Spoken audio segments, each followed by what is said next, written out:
Всем привет! Today I'd like to tell you about principles of Soviet housing, about building houses, constructions and flats, and how people lived in early Soviet Union, because that was a time of big inspiration from people, from architects, and they wanted to create some new way of lifestyle according to the communist principles. Of course, talking about housing, the main principles were something simple without all this richness, so that should be new, modern, but at the same time simple and fresh. I would say that the best example which I can show you in modern life, which stayed from Soviet times, it was not from early Soviet Union but from 70s, that's the glass dormitory.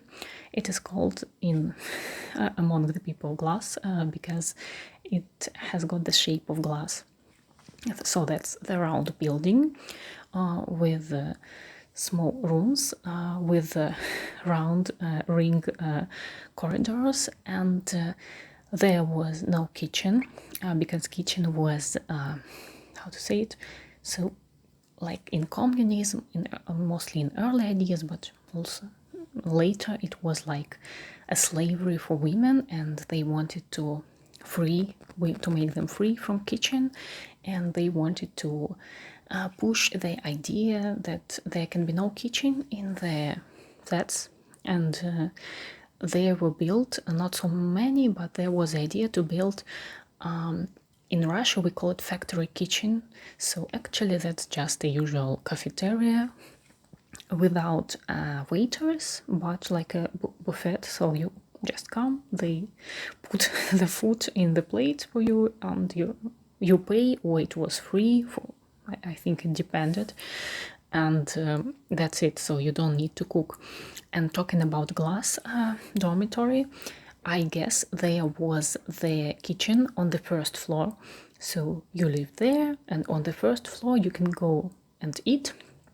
Not a kitchen, I mean factory kitchen, so cafeteria, you don't need to cook. And also there could be hairdresser, and on the upper floor there could be a gym. So I think it was like a house complex, which is maybe typical for nowadays houses too, mostly in Western countries, but in Soviet Union it was invented and performed like that. Also, there were some very, how to say, deep going ideas which didn't come true.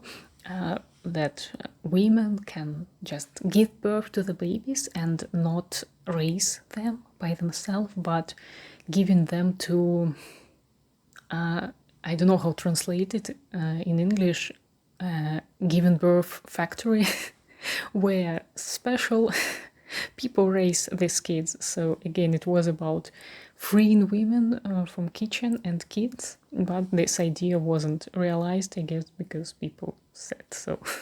No, that's crazy. And actually, yeah, that's just the idea of orphanages, or where live kids without parents, who's got no parents. I don't remember how to call it in English. So yeah, that's something strange. But I mean, the concept was like this. So everything is common, lots of common stuff, and you can just work and live your life and work and be a good person and worker. So something like this.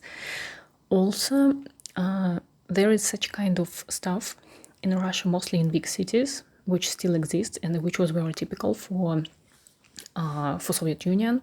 It's in Russia we would call it communal flat. I mean, if we translate it literally, so communal from kommuna, common. So yes, common flat, and that means that each family has got just one room in the flat. So I know that in Western countries now it's quite popular thing when people share flat with flatmates, but usually they are students or young people and they do it alone, And in Russia, in Soviet Union, I think till 70s, yes, I guess something like this, it was normal to live when the whole family lived just in one room, and there are I don't know 3, 4, 5, 6 rooms in the flat where lives so 3, 4, 5 or 6 families, and I think that sounds crazy. And when I was a kid, I had 2 friends who still lived like that.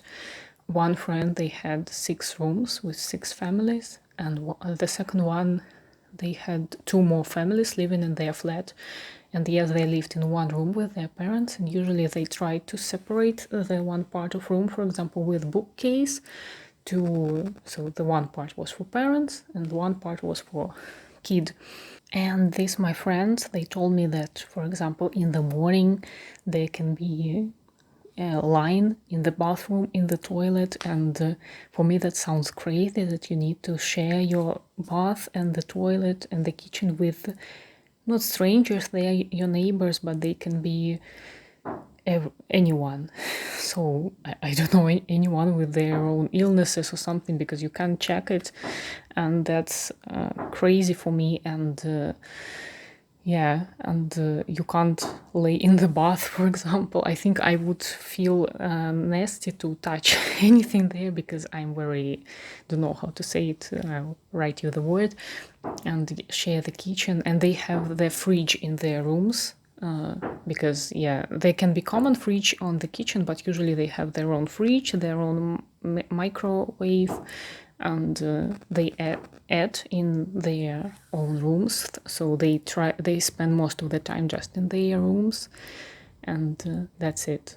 And yeah, and usually the corridors, the bathroom, the toilet, the kitchen, they were in not very well condition, because of course they needed to renovate it by themselves with their own money. And I think that was difficult to to make a deal with all the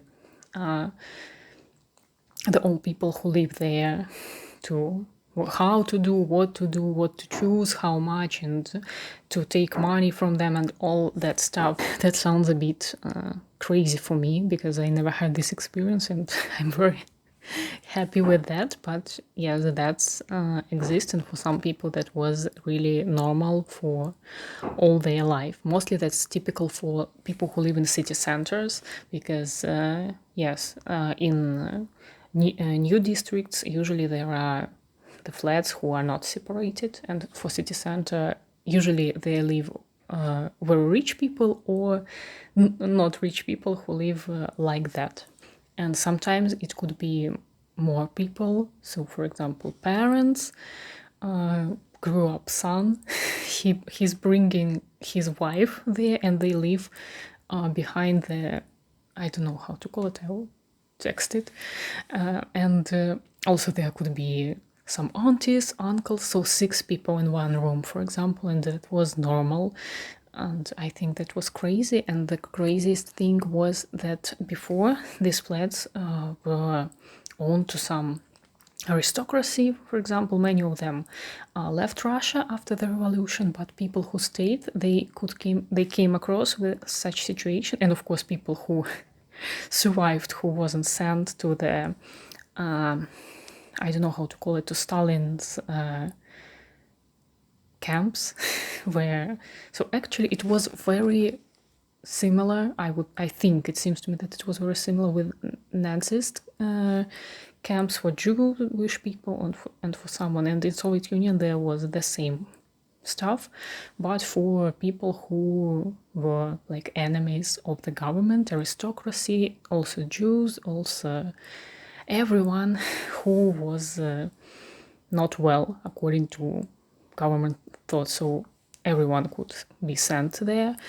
But if you was lucky and you stayed in your own flat, government could come to you and say that now it's common flat and you can stay in one room of your flat, and the other flats and the other rooms will be given to the workers and their families who can come from the villages. And live there. And I think that feels terrible because that was your flat, your own, your family's flat. Maybe you grew up there and now you live just in one room and the other rooms were given to the other families, and you need to share your kitchen, your toilet, your bath with them. And nowadays, yeah, that still exists. That's not so popular, but it still exists, usually for poor people, for students. And the problem is that, yes, your neighbors can be not really normal. The audience there can be not very wealthy, and your neighbors could be druggers or alcoholics or something. Not always, of course, but still. Sometimes it's good, sometimes the renovation is new, sometimes not. Sometimes it's very old and in very bad condition. That depends on the flat.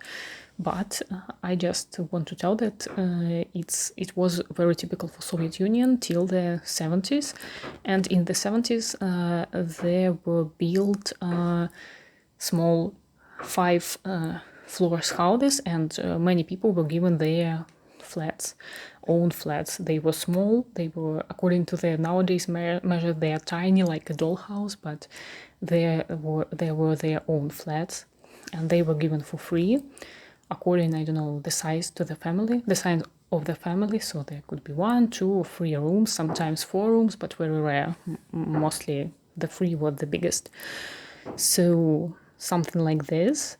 I hope that this video was interesting and informative for you about the way of living. Also, I can say about factory kitchens, about cafeteria, that also kitchens, usual kitchens, stayed in everyday Soviet life. So people prefer to cook by themselves, and yeah, they had kitchens finally in their flats, in the old one, in the new ones, because I don't know, maybe that's not really in Russian mentality to go to the cafeteria so much, even when it was Soviet Union. But now, by the way, ready meal is quite popular. I mean, to order ready meals. So maybe they needed to do something like this in the Soviet Union. So that's it. Thank you for watching. I hope that this video was interesting and informative for you. And